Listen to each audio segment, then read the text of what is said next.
అందరికీ నమస్కారం అండి. మనం వచ్చేసి ఈరోజు శ్రేష్ఠ డైరీ ఫామ్ నడిపిస్తున్న రవికుమార్ గారు మనతో ఉన్నారు. ఇది వచ్చేసి అంతర్గాం మండలం పెద్దపల్లి జిల్లా అంతర్గాం పరిసర ప్రాంతాల్లో ఉంది. దీన్ని అంటే చాలా ఖర్చు పెట్టి ఈ షెడ్ నిర్మించుకోవడం జరిగింది. ఈ షెడ్డుకు వచ్చేసి ఎంత ఖర్చు అయింది, అసలు వీటికి సంబంధించి ఏమైనా లోన్స్ వచ్చినాయా, లేకపోతే ఇన్సూరెన్స్ ఏమైనా బర్రెలకు ఇన్సూరెన్స్ ఏ విధంగా చేయించుకోవాలి, ఇలాంటి విషయాలు మనం రవికుమార్ గారిని అడిగి పూర్తి సమాచారం తెలుసుకునే ప్రయత్నం చేద్దాం. నమస్కారం. మీరు ఇప్పుడు మన దగ్గర ఎన్ని గేదెలు ఉన్నాయి? మనకు మొత్తం వచ్చేసి 46 బఫెలోస్ ఉన్నాయి. కౌస్ వచ్చేసి 23, మొత్తం 70 దాకా ఉంటాయి. 70 దాకా అంటే పిల్లలతో కలుపుకొని 100 అవుతాయి. చిన్నవి మొత్తం కలుపుకొని 100 దాకా అవుతాయి. అంటే ఇప్పుడు ఇంట్లో మన దగ్గర ఎన్ని రకాల జాతులు? మెయిన్ గా ముర్రా ఉంది అంతే. బర్రెల ముర్రా ఒకటి, ఆవులలో హెచ్ఎఫ్ క్రాస్ ఉంది అంతే. హెచ్ఎఫ్ క్రాస్ రెండే. మనం ముర్రానే తీసుకొచ్చినాం. మనం అంటే వేరే వెళ్ళలేదు. అంటే మనం డైరీ స్టార్ట్ చేసి 1.5 year 2 years అవుతుంది. సో ఒక దగ్గర హర్యానా అంటే బ్యాంక్ ప్రాసెస్ ద్వారా వచ్చింది అనమాట ఈ లోన్. అంటే ఇది CMST ఎంటర్‌ప్రెన్యూర్‌షిప్ అని ప్రోగ్రామ్ ఉండే. తెలంగాణ గవర్నమెంట్ ఏం చేసిందంటే ఎస్టీస్ ని ఈ బిజినెస్ మేనేజ్ చేయాలి అంటే వాళ్ళను బిజినెస్ వైపుకు ఎవరైతే ఇంట్రెస్ట్ ఉన్నో వాళ్ళని బిజినెస్ చేయాలి, వాళ్ళను ఇంట్రెస్ట్ చేపి చాలా ప్రోగ్రామ్స్ వస్తాయి కదా మనకి. లైక్ టీ ప్రైడ్ ఇట్లా 30% సబ్సిడీ, 35% సబ్సిడీ. కానీ వీళ్ళు ఏం చేశారంటే సీఎం కేసీఆర్ గారు మన సోమేశ్వర్ కుమార్ అని CS ఉండే, చీఫ్ సెక్రటరీ ఫస్ట్. ఆయనతో ఏంటంటే ఇప్పుడు దాకా అంటే 60 సంవత్సరాల నుంచి ఎవరికైతే ఎస్టీస్ కి సబ్సిడీ ఇచ్చిర్రో వాళ్ళ ఎంతమంది సక్సెస్ అయ్యారు. అంటే మనం సబ్సిడీ ఇస్తే సరిపోదు కదా గవర్నమెంట్. అంటే ఒక 100 మందికి సబ్సిడీ ఇస్తే 100 మందిలో ఎంతమంది తయారయ్యారు బిజినెస్ మెన్స్ గా, ఎంతమంది అసలుకి సక్సెస్ అయ్యారు అనేది చూసుకుంటే ఏమైందంటే లాస్ట్ 6 years చూసుకుంటే పర్సెంటేజ్ బాగా తక్కువ ఉండే. ఎందుకు ఇష్యూ ఎందుకు వస్తుంది, అసలు ఎందుకు సక్సెస్ అవుతలేరు వీళ్ళు అనేది ఒక ఎనాలిసిస్ చేసి వాళ్ళు ఏమో ఐడెంటిఫై చేసిరని అంటే మనం ఓన్లీ సబ్సిడీ ఇస్తే సరిపోదు, వాళ్ళకు మార్కెట్ బిజినెస్ చేయాలని ఆలోచన ఉన్నా మార్కెట్ మీద అవగాహన లేకపోవడం, ఎక్కడి నుంచి ప్రొడక్ట్స్ తీసుకురావాలి, ఎట్లా వెళ్తే బాగుంటది, ఇవన్నీ ఈ యొక్క గ్యాప్ అనేది ఉంది. దానివల్ల ఏమైతుందని అంటే వీళ్ళు సక్సెస్ అవుతలేరు అని చెప్పి వాళ్ళు డిసైడ్ అయ్యి వాళ్ళు ఏం చేసిరని అంటే CMST ఎంటర్‌ప్రెన్యూర్‌షిప్ అని ఒక ప్రోగ్రామ్ తీసుకొచ్చారు. Chief minister scheduled tribe entrepreneurship programme అని, ఎంటర్‌ప్రెన్యూర్‌షిప్ ఇన్నోవేషన్ అని. ఈ ప్రోగ్రామ్ ద్వారా ఏం చేసిరనంటే ఎవరిని పడితే వాళ్ళని సెలెక్ట్ చేయకుండా ఏం చేసిరనంటే వీళ్ళు ఎగ్జామ్ పెట్టారు, రిటర్న్ ఎగ్జామ్ పెట్టి ఎవరైతే ఎగ్జామ్ క్వాలిఫై అవుతారో మినిమం బేసిక్ గ్రాడ్యుయేషన్ ఉండాలి. ఏదైతే మనం ఎంట్రన్స్ ఎగ్జామ్స్ కి ఆప్టిట్యూడ్ రీజనింగ్ ఎట్లయితే ఉంటుందో ఈ ప్రోగ్రామ్ కి కూడా వీళ్ళు ఎగ్జామ్ పెట్టి ఎగ్జామ్ లో క్వాలిఫై అయిన తర్వాత ఇండియన్ స్కూల్ ఆఫ్ బిజినెస్ ఉంది కదా, ISB హైదరాబాద్ ఉంది. ISB హైదరాబాద్ ద్వారా ఏం చేసిరంటే వీళ్ళు ఒక ఇంటర్వ్యూ కండక్ట్ చేశారు. ఎగ్జామ్ ఫస్ట్ ఫిల్టర్ వచ్చేసి క్వాలిఫికేషన్, తర్వాత ఫిల్టర్ వచ్చేసి ఎగ్జామ్ లో క్వాలిఫై అయిన వాళ్ళందరినీ మళ్ళీ ఇంటర్వ్యూ చేస్తారు. ఇంటర్వ్యూ చేసేది ఎవరు అని అంటే మన లోకల్లో ఉన్న వాళ్ళు కాదు, ఇంటర్వ్యూస్ కూడా గవర్నమెంట్ ఎంప్లాయీస్ కాదు, ISB నుంచి ప్రొఫెసర్స్ ఇంటర్వ్యూ చేసేది. సో ఈ CMST ఎంటర్‌ప్రెన్యూర్‌షిప్ ప్రోగ్రామ్ ద్వారా ఎవ్రీ ఇయర్ కి 100 members ని సెలెక్ట్ చేశారు. అంటే ఒక 100 members కి అంటే తెలంగాణ స్టేట్ మొత్తంలో షెడ్యూల్డ్ ట్రైబ్స్ ఎవరైతే ఉన్నారో, లంబాడీస్ కావచ్చు, గోండు కావచ్చు, ఎవరైతే ఉంటారో ఆ అప్లికేషన్లు వచ్చిన దాంట్లో నుంచి వెళ్ళి టాప్ 100 ఎవరైతే బెస్ట్ ఉన్నారో వాళ్ళని సెలెక్ట్ చేసి వాళ్ళకు Indian school of business Hyderabad ఉంది కదా, ISB హైదరాబాద్ లో ట్రైనింగ్ ఇచ్చారు. 6 weeks అంటే అరౌండ్ 3 to 4 months ట్రైనింగ్ ఇచ్చారు. ఆ మెయిన్ ట్రైనింగ్ ఏంటిదని అంటే మెయిన్ గా బిజినెస్ ఎలా చేయాలి, ఏమేమి ఇన్పుట్స్ తీసుకోవాలి, ఏమేమి గ్యాప్స్ ఉంటాయి, ఎలా బిజినెస్ ని సెలెక్ట్ చేసుకోవాలి, మార్కెట్ ఎట్లా చేసుకోవాలి మనం అంటే టాప్ ప్రొఫెసర్స్. అంటే మనం మామూలుగా ISB లో ఎంట్రన్స్ అవ్వాలంటే అంటే ఎవరైనా సరే ఒక పోస్ట్ గ్రాడ్యుయేషన్ ప్రోగ్రామ్ చేయాలంటే కనీసం మనకు ISB లో 20 to 25 lakhs అవుతుంది. అట్లాంటి ఇన్స్టిట్యూషన్ లో వీళ్ళకు ఎస్టీస్ షెడ్యూల్ ట్రైబ్స్ ఎవరైతే వెల్ క్వాలిఫైడ్, ఎవరికైతే ఇంట్రెస్ట్ ఉంది బిజినెస్ చేయాలనో వాళ్ళందరినీ అంటే 100 members సెలెక్ట్ చేసి అక్కడ ట్రైనింగ్ ఇప్పించారు. అక్కడ ట్రైనింగ్ ఇప్పించిన తర్వాత అక్కడ మొత్తం ట్రైనింగ్ ప్రాసెస్ కంప్లీట్ అయిన తర్వాత మనకు సెలెక్ట్ చేసుకోమని ఇచ్చారు అనమాట. సో ఆ ట్రైనింగ్ పీరియడ్ లో కూడా ఇంతకుముందు సక్సెస్ అయిన వాళ్ళు, లేకుంటే ఫ్రాంచైజ్ మోడల్ అంటే ఏంటిది అంటే ఫ్రాంచైజ్ మోడల్ కూడా అంటే ఇన్నోవేషన్ కొత్తగా ఎలా బిజినెస్ సక్సెస్ చేసుకున్న వాళ్ళ ద్వారా సో మెయిన్గా వచ్చి ఫ్రాంచైజ్ మోడల్ తీసుకొచ్చారు. సో నాకేమనిపించింది అంటే ఇంకా అంటే ఫ్రాంచైజ్ మోడల్ ఇవన్నీ ఎక్కువ ఇక్కడ సిటీస్లలో నడుస్తాయి. లైక్ హైదరాబాద్, కరీంనగర్, వరంగల్ ఇట్లా Tier 2 cities కానీ Tier 1 cities లో నడుస్తాయి. అప్పుడే నాకు థాట్ వచ్చింది అంటే మాకు ఓన్ ల్యాండ్ ఉండే, కొంచెం అంటే జాబ్ చేస్తూనే మనకు ఓన్ ల్యాండ్ ఉంది కదా, మనకు ఇక్కడ హోమ్ టౌన్ లో పెట్టుకుందాం అనేది ఒక థాట్ ఉండే. అంటే ఏ బిజినెస్ చేయాలనే దాంట్లో వెళ్ళినప్పుడు ఈ డైరీ ఫామ్ ఎందుకు సెలెక్ట్ చేసుకున్నాం అంటే మాకు ఇక్కడ దగ్గరలో మార్కెట్ ఉన్నది. ఏంటి మనకు మంచిర్యాల ఉంది, ఓకే 20-25 kilometers మంచిర్యాల వస్తుంది. ఇక్కడ పక్కన రామగుండం గోదావరికని ఉంది, ఇటు పెద్దపల్లి అంటే సరౌండింగ్ ఒక మనకు 20 to 25 kilometers ఉంది. అండ్ ఇంకోటి ఏంటంటే ఫ్రాంచైజ్ మోడల్లో నాకేంటంటే వాళ్ళకి ఫస్ట్ మనం ఆ బ్రాండ్ని తీసుకోవడానికి కాస్ట్ పర్చేస్ చేయాలి, ఇంత ఇంత ఇంత వాల్యూ అని ఉంటుంది. దాని తర్వాత మనము బిజినెస్ చేసిన తర్వాత ఎవ్రీ ఇయర్ వాళ్ళకు మళ్ళీ రాయితీ కింద అంటే ట్యాక్స్ కింద పే చేయాల్సి ఉంటుంది, పర్సెంటేజ్ ఉంటుంది 2-3%. అంటే మనం ఓన్ గా కష్టపడి మనం బిజినెస్ చేసి వాళ్ళ బిజినెస్ కి మనం ఇచ్చుడు ఎందుకు, మనమే ఓన్ గా ఒకటి క్రియేట్ చేద్దాం అనే ఉద్దేశంతో నేనేంటంటే ల్యాండ్ ఉంది కదా, ఓన్ ల్యాండ్ ఉంది. సో ఇక్కడ మనం రెంట్ ఇవ్వాల్సిన అవసరం లేదు. ఇప్పుడు సిటీస్ పెట్టాలంటే రెంట్స్ ఇవ్వాలి, మళ్ళీ ఫ్రాంచైజ్ మోడల్ అంటే వాళ్ళకి పేమెంట్ చేయాలి. సో ఇవన్నీ చేయాలి. అంతేందుకు అదేదో మనం ఓన్ గా చేసుకోవచ్చు అనే ఉద్దేశంతో ఏం చేసిన అంటే నేను డైరీ యూనిట్కి వెళ్ళిన. ఇప్పుడు మనకు ఎంత లోన్ వచ్చింది? ఇది మొత్తము ప్రాజెక్ట్ కాస్ట్ వచ్చి 1,35 lakhs. 1,35 lakhs. మనకు షెడ్ అంటే ఓన్లీ షెడ్ నిర్మించుకోవడానికి మనకి ఎంత ఖర్చు వచ్చింది? ఒక్కొక్క షెడ్ కు 5 to 5.5 lakhs వరకు వచ్చింది. అంటే మొత్తం 50 lakhs. మొత్తం 3 షెడ్లు. మళ్ళీ మధ్యలో ఇప్పుడు ఇది ఉంది కదా, ఇది చిన్న దుడ్డలకి అంటే మధ్యలో గ్యాప్ వదిలిపెట్టినప్పుడు అంటే కొంచెం స్పేస్ ఉండాలి, వెలుతురు కోసం వదిలిపెట్టినాం. కాకపోతే ఏంటంటే మళ్ళీ ఏం చేసినాం అంటే ఇది ప్లేస్ మనకు చిన్న దుడ్డలకి ఇది ఇబ్బంది అవుతుంది మళ్ళీ కట్టడానికి అని చెప్పేసి ఏం చేసినాం అంటే ఇది మళ్ళీ మధ్యలో ఇది కూడా కన్స్ట్రక్షన్ చేసినాము. ఈ 3 sets కి 20 lakhs వరకు అయింది. 20 lakhs వరకు 3 sets కలిసి 20 lakhs. 20 lakhs. బఫెలోస్ మీద అంటే బర్రెల మీద మనం ఎంత ఖర్చు పెట్టారు? బర్రెల మీద వచ్చేసి మనకు 70 to 80 lakhs మధ్యలో పెట్టినాం మొత్తం అన్ని యానిమల్స్. యావరేజ్ గా 110 lakhs విత్ ట్రాన్స్పోర్ట్. మళ్ళీ మనం ఈ ట్రాన్స్పోర్ట్ లో తెచ్చినప్పుడు ఏమన్నా డ్యామేజ్ గిట్ట ఏమన్నా అంటే బర్రెలు తెచ్చినప్పుడు ఏం కాలేదు, ముర్రా బఫెలో తెచ్చినప్పుడు ఏం డ్యామేజ్ కాలే. కానీ లాస్ట్ టైం కౌలు తీసుకొచ్చినప్పుడు ఒక కౌ మాత్రం జర్నీలో చనిపోయింది. దానికి కారణం ఏంటంటే అది ఫుల్ ప్రెగ్నెంట్ ఉండే అనమాట, 8-9 months ఉండే.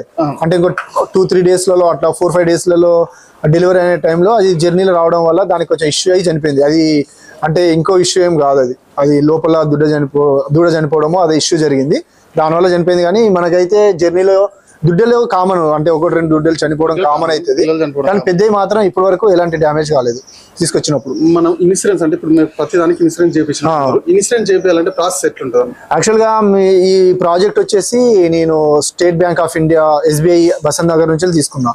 సో వాళ్ళ ద్వారానే వాళ్ళకు SBI ఇన్సూరెన్స్ ఉంది, వాళ్ళదే స్టేట్ బ్యాంక్ వాళ్ళదే. సో వాళ్ళ రిప్రజెంటేటివ్ తీసుకున్నాడు అనమాట. ఎంత పడ్డది అంటే మనకు యావరేజ్ గా 5,000 పడింది. అంటే మనము 1,10,000 120 పెడుతున్నాం, 5,000 పెట్టడం ఇష్యూ కాదు. అంటే ఇప్పుడు 10 buffaloes కి మనకు ఒక 50,000 ఖర్చు వచ్చింది అనుకోండి. అందులో అంటే బై గాడ్స్ అంటే మనం అనుకోవద్దు, అవ్వాలని ఎవరు అనుకోరు, కానీ అయిపోయింది అనుకోండి 1,20,000 1,30,000 వరకు మనకి ఇక్కడ పడుతుంది కదా, అది లాస్ అవుతాం. దానికంటే ఒక ఇన్సూరెన్స్ తీసుకుంటే 1 year వరకు మనం సేఫ్ ఉంటాం. 1 year వరకు అది ఆ బఫెలో వచ్చి ఇక్కడ స్టే చేసిందంటే ఇక్కడ ఎన్విరాన్మెంట్ ని అడాప్ట్ చేసుకుంటది, కాబట్టి ఇష్యూస్ ఏమి ఉండదు అనమాట. అంటే ఇప్పుడు మనం 1,20,000 పెట్టేసి ఒక గేదెను కొనుక్కొచ్చినాం, ఈ ఇన్సూరెన్స్ ఫుల్ వచ్చింది. ఇప్పుడు మొన్న రీసెంట్ గా ఒక కౌ తీసుకొచ్చినాం. అది ఆ కౌ ఏమైంది అంటే ఇక్కడికి వచ్చిన తర్వాత 3 months తర్వాత కొంచెం ఇష్యూ వచ్చింది, హెల్త్ ఇష్యూ. అంటే టైం కి ట్రీట్మెంట్ కాకపోవడం వల్ల ఒక చిన్న ఇష్యూ జరిగింది. దూడ లోపల చనిపోవడం, టైం కి మనము తీయకపోవడం వల్ల ఏమైందంటే అది చనిపోయింది. చనిపోయినప్పుడు మనకు ఆ ఇన్సూరెన్స్ వచ్చేసి మనము అంటే అప్పుడు తీసుకున్నప్పుడు 90,000 కి వాళ్ళు చేసారు. సో సేమ్ వచ్చింది, ఒక 500 ఏమో తక్కువ వచ్చింది, బట్ 91,000 వచ్చింది. ఫుల్ వచ్చింది, ఫుల్ అనుకోండి, ఇక 500 ఫుల్ వచ్చింది. ఇప్పుడు ఈ షెడ్ కి కూడా ఇన్సూరెన్స్ మొత్తం 30, అంటే ఓన్లీ షెడ్ 20 lakhs అనే కదా. ఈ పక్కన గోదాము, ఇప్పుడు దాన పెట్టుకోవడానికి లేబర్స్ కి అన్నిటి కలిపి మొత్తం 30 lakhs వరకు ఉంది. ఇది only shed construction including feed room, office room, labour room ఇవన్నీ కలుపుకుంటే 30 lakhs. సో 30 lakhs ఇది కూడా సబ్సిడీ, అది సారీ ఇన్సూరెన్స్ వచ్చింది. మనం అంటే ఇప్పుడు మనకు రోజుకు ఎన్ని లీటర్ల పాలు వస్తాం? ఇప్పుడైతే మనకి 210 to 220 వస్తున్నాయి, ఇంక్లూడింగ్ కౌస్. బఫెలో వచ్చేసి మనకి 150 liters వస్తుంది. బఫెలో వచ్చేసి 150, కౌస్ వచ్చేసి 80 దాకా వస్తుంది. అంటే 210 to 220 మధ్యలో వస్తుంది. అంటే ఇప్పుడు ఇంత పెట్టుబడి పెట్టారు కదా, ఈ ఆదాయం అనేది నీవు పెట్టిన పెట్టుబడికి ఇప్పుడు వచ్చే ఆదాయానికి సరిపోతుందా మనకు? సరిపోదు. అంటే ఇప్పుడు మనకి అంటే నాకు ఈఎంఐ ఉంది, పర్ మంత్ 1,60,000 ఈఎంఐ ఉంది. సో ఇప్పుడున్న యానిమల్స్, లేబర్ ఖర్చు ఇవన్నీ తీసేసుకుంటే ఈఎంఐ అయితే వస్తుంది. ఈఎంఐ మాత్రమే మిగులుతుంది, దీని మీద ఎక్కువ ఆదాయం అయితే ఏం లేదు. ఈఎంఐ ఉంది. అంటే ఇవన్నీ ఒకటేసారి తెచ్చిరా? స్టెప్ బై స్టెప్ ఒకేసారి మొత్తం పెంచకుండా. ఆల్మోస్ట్ ఇప్పుడు 20 months అయిపోయింది మేము డైరీ అంటే ఈ బఫెలోస్ తీసుకొచ్చి. First time so first 10 buffaloes తీసుకొచ్చినాం. సో 10 buffaloes తీసుకొచ్చినప్పుడు కొన్ని ఏమేమి ఇష్యూస్ జరిగినాయి అంటే పర్చేసింగ్. అంటే మనం హర్యానాకి వెళ్ళినప్పుడు వాళ్ళు కూడా బిజినెస్ చేస్తారు కాబట్టి వాళ్ళు కమిషన్ కోసమే చేస్తారు. సో అక్కడ ఏమేమి మోసపోయినాం అంటే అట్లా తగ్గించుకోవడానికి ఏది మోసం జరుగుతుందో దాన్ని కొంచెం తగ్గించుకోవడానికి, మనం ఫుల్ గా తగ్గించుకోకుండా ఎంతో కొంత ఎక్స్పీరియన్స్ రావాలని చెప్పి ఫస్ట్ 10 యానిమల్స్ తీసుకొచ్చాం. 10 యానిమల్స్ తీసుకొచ్చిన తర్వాత కొన్ని మిస్ అయినాయి, అంటే మిస్టేక్స్ అయినాయి. లైక్ పర్చేస్ చేయడంలో అండ్ ఇక్కడికి వచ్చినప్పుడు వాటిని మెయింటెనెన్స్ చేయడం అంటే తెలీదు, అంటే ఫీవర్ వస్తే ఎట్లా ఇవ్వాలి, ఏమి ఇవ్వాలి, ఇవన్నీ కొన్ని ఇష్యూస్. మనం ఎంత డాక్టర్ ఉన్నా కూడా మనం ఓన్ గా ఉండాల్సిందే, ఎందుకంటే డాక్టర్ 24/7 ఉంటాడు కదా. మనకు కొన్ని తెలియాలి, అంటే ట్రీట్మెంట్ ఇన్స్టంట్ ట్రీట్మెంట్ చేసుకోవడానికి కొన్ని మనకు తెలిసి ఉండాలి. అందుకని చెప్పి 10 బఫేలు తీసుకొచ్చినాం. ఇంకోటి ఏంటి అంటే ఫస్ట్ 10 బఫేలు తీసుకొచ్చినప్పుడు ఫస్ట్ ఏమైందంటే సిమెన్స్ తో అయిపోతాయని చెప్పి అనుకున్నాం. అంటే సిమెన్స్ దొరుకుతాయి కదా మనకు బయట, ఆ సిమెన్స్ తో అయిపోతాయి అనుకున్నాం. కానీ అవ్వలే, ఒక్క సిమెన్ కూడా సక్సెస్ అవ్వలే. అప్పుడు ఒక మిస్టేక్ ఏం చేసినాం అంటే బుల్ని తీసుకురాకపోవడం. సో అయిపోతే సిమెన్స్ తో అనుకున్నాం. అట్లా ఏమైందంటే ఆ డ్రై పీరియడ్ అనేది చాలా ఎక్కువైపోయింది. అంటే ఫస్ట్ టైం తీసుకొచ్చిన 10 యానిమల్స్ ఏవైతే ఉన్నాయో ఆ డ్రై పీరియడ్ అనేది ఆల్మోస్ట్ 6 to 7 months అయింది. ఎంత తక్కువ డ్రై పీరియడ్ ఉంటే మనం డైరీ అనేది అంత సక్సెస్ అవుతుంది. అంటే మనకు డెలివరీ అయిన తర్వాత 60 days లోపే మనము దాన్ని క్రాసింగ్ చేయాలి. చేయకపోతే ఏమవుతుంది అంటే మనకు డ్రై పీరియడ్ అనేది ఎక్కువ పెరిగిపోతుంది. అప్పుడు ఏమవుతుంది, ఇప్పుడు ఆ డ్రై పీరియడ్ లో మనము లేబర్ కాస్ట్ ఉంటుంది, గడ్డిది, మళ్ళీ దానా అంటే అంత ఇవ్వకపోయినా ఎంతో కొంత 1 kg అట్లా ఇస్తాం. సో ఈ కాస్ట్ అనేది పెరిగిపోతుంది. ఫర్ ఎగ్జాంపుల్ మనకు 10 బఫెలోస్ ఉన్నాయి, ఇప్పుడు నేను తీసుకొచ్చిన ఫస్ట్ టైం 8 months వరకు పాలు ఇచ్చినాయి. 8 months నుంచి వెళ్ళి నెక్స్ట్ 6 months వరకు అవి మొత్తం డ్రై పీరియడ్ ఉన్నాయి. ఆ 6 months వరకు లేబర్ కాస్ట్ 20,000 లేబర్కి ఇవ్వాల్సి వచ్చింది. దాని తర్వాత గడ్డి కోయాలి, అంటే గడ్డి కోయాలన్న ఇవన్నీ ఎక్స్ట్రా అయిపోయినాయి. సో అప్పుడు ఏం చేసినా అంటే నెక్స్ట్ టైం వెళ్ళినప్పుడు ఏం చేసినా అంటే బుల్ తీసుకొచ్చిన. బుల్ ఎంత పడ్డది మనకు? బుల్ అనేది నేను తీసుకొచ్చింది 120 పడింది, 1,20,000. అది కూడా ముర్రా జాతికి ముర్రా జాతి.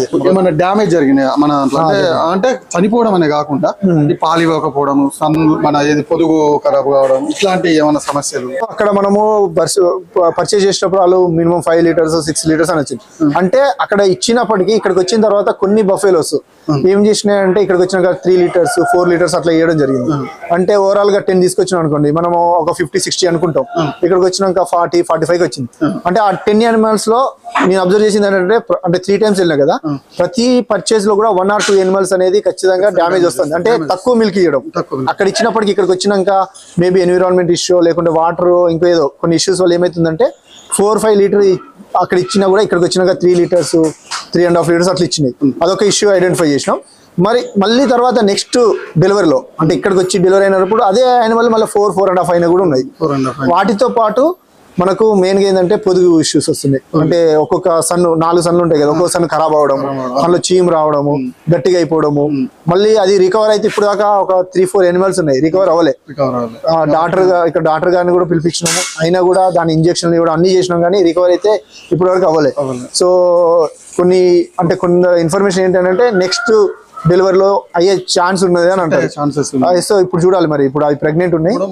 ఇన్ని గేదెల మీద దాని కోసం పర్ మంత్ వచ్చేసి ఎంత ఖర్చు పెడతా ఉంటాం? 1.5 క్వింటల్ పడుతుంది. అంటే 2 times కి 3 quintals. అంటే 3 quintals అంటే ఎంత? 1 quintal వచ్చేసి మనకు యావరేజ్ గా అంటే మనకు పచ్చి చెక్క ఉంది, కంది చిన్న ఉంది, పెసర చిన్న ఉంది, గోధుమ పట్టు ఉంది, ఒక్కో దానికి ఒక రేట్ ఉంది. యావరేజ్ గా మాత్రం 26 to 27 పడుతుంది అన్ని. అంటే పచ్చి చెక్క కొంచెం రేట్ ఎక్కువ ఉంది, లైక్ గోధుమకి కొంచెం తక్కువ ఉంది కదా. సో యావరేజ్ గా చూసుకుంటే 26 to 27,000 పర్ కిలో పడుతుంది. per kg పడుతుంది 2700. 27 పర్ క్వింటల్ కి 2700. అంటే ఇప్పుడు 3 quintals అంటే మనకి 7,500 దాకా, 7,400-500 7,500 వేసుకోండి. ఇప్పుడు మనకు అంటే 70 animals ఉన్నాయి, 78కి 7,500 పర్ డే ఖర్చు. వర్కర్స్ ఇప్పుడు 7 members ఉన్నారు, ఒక్కొక్కరు 10 ఇచ్చినాం. అంటే చిన్న దుడ్డలు ఉన్నాయి, యాక్చువల్ చెప్పాలంటే ఒక్కొక్కరు 11-12 కూడా చేస్తారు.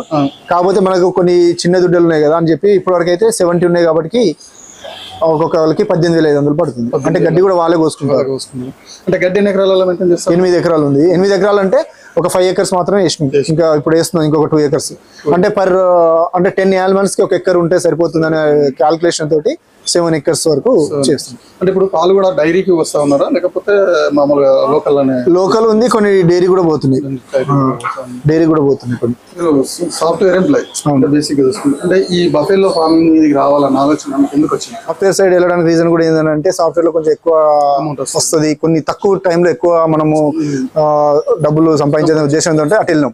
అటు వెళ్ళిన తర్వాత కానీ ఎప్పుడు ఒక మైండ్ లో ఉండేది ఇది కాదు, అంటే మన టార్గెట్ వచ్చేసి ఎట్ ద ఎండ్ వచ్చేసి మన టార్గెట్ ఏంటంటే బిజినెస్ చేయడమే.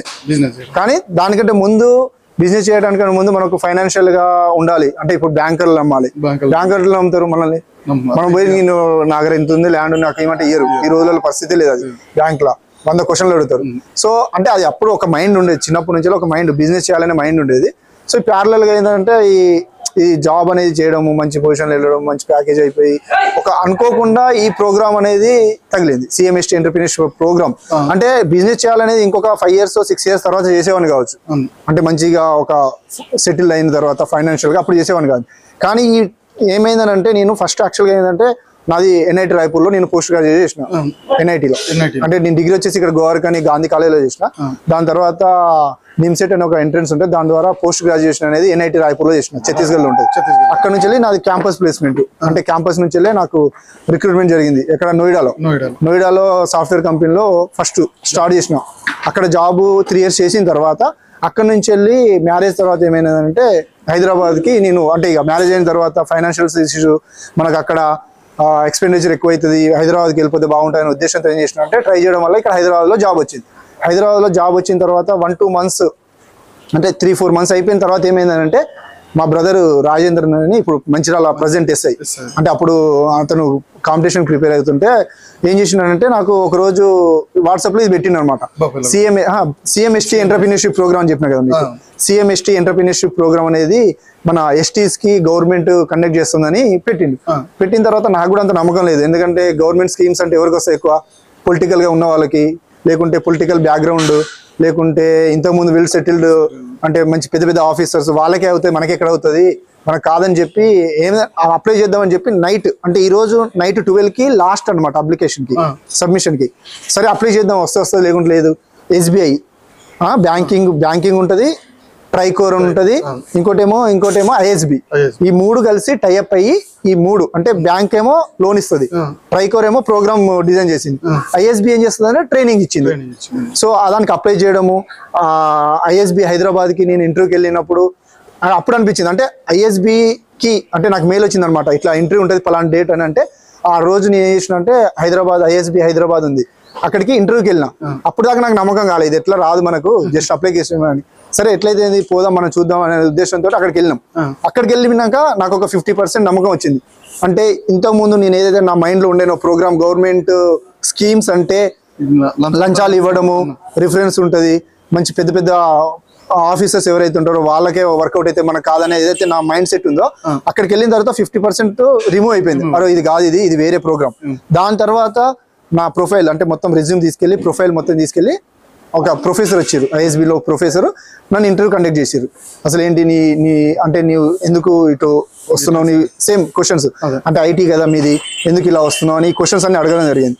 సో అప్పుడు నేను నా థాట్స్ చెప్పడము, నా స్కిల్స్, నా బ్యాక్గ్రౌండ్, అంటే నేను NIT రాయపూర్లో చదివింది చూసింది, నేను IT కంపెనీలో జాబ్ చేసింది, నేను అప్పుడు కూడా ఇదే డైరీ ఫార్మే వాళ్ళకి కూడా చెప్పింది డైరీ అని చెప్పిన. మరి ఇంత కష్టమైన ఎంచుకున్నారు కదా, అంటే మామూలుగా అంటే మనం బిజినెస్ పర్పస్ అంటే ఇంకా అలకటి బిజినెస్, ఎంత కూర్చొని చేసే బిజినెస్, కానీ ఎంతైనా కొంచెం అంటే కష్టకరమైన. మెయిన్ గా నేను ఇక్కడ ఏం చేసిన అంటే, మనము ఒక 15-20 సంవత్సరాల క్రితం బ్యాక్ చూసుకుంటే, ఫర్ ఎగ్జాంపుల్ మా విలేజ్ లోనే 100 నుంచి 150 బర్రెలు ఉండేది, 100 నుంచి 150 బర్రెలు ఉండే మా విలేజ్ లో.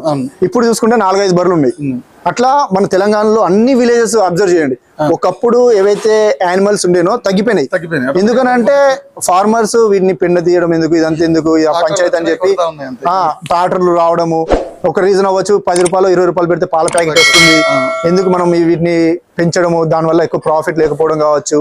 అంటే దాన్ని సైడ్ బిజినెస్ గా ఒకప్పుడు ఏదైతే ఉండేదో దాన్ని మొత్తం తగ్గించారు. సో నాకు అనిపించింది అనమాట, అంటే ఫ్యూచర్ ని, అంటే నేను అనుకున్నాను అంటే ఫ్యూచర్ లో విలేజెస్ లో యానిమల్స్ అనేది ఉండవు. సో ఉండవు అని అంటే ఏంటిది, మళ్ళీ మిల్క్ అనే డిమాండ్ ఉంటుంది, మిల్క్ అనేది ఖచ్చితంగా డిమాండ్ వస్తుంది అనే ఉద్దేశంతో అట్లా అనుకొని, ఇందులో స్ట్రగల్స్ ఉన్నప్పటికీ కూడా మిల్క్ అనేది డిమాండ్ పెరుగుతుంది ఫ్యూచర్ లో అనే ఒక థాట్ ఉండే అనమాట. మన అంటే మార్కెట్ లో ఏదైతే రిక్వైర్మెంట్ ఉంటుందో దానికి వెళ్ళడం అనే ఉద్దేశంతో ఇది వచ్చినాం. ఇందులో హార్డ్ ఇవన్నీ స్ట్రగల్స్ ఉంటాయి, చాలా ఇష్యూస్ వస్తాయి, అవన్నీ తెలిసినప్పటికీ కాకపోతే మార్కెట్ ఉంది అనే ఉద్దేశంతో మెయిన్ అయితే అదే రీజన్. థ్యాంక్స్ అన్న. నేను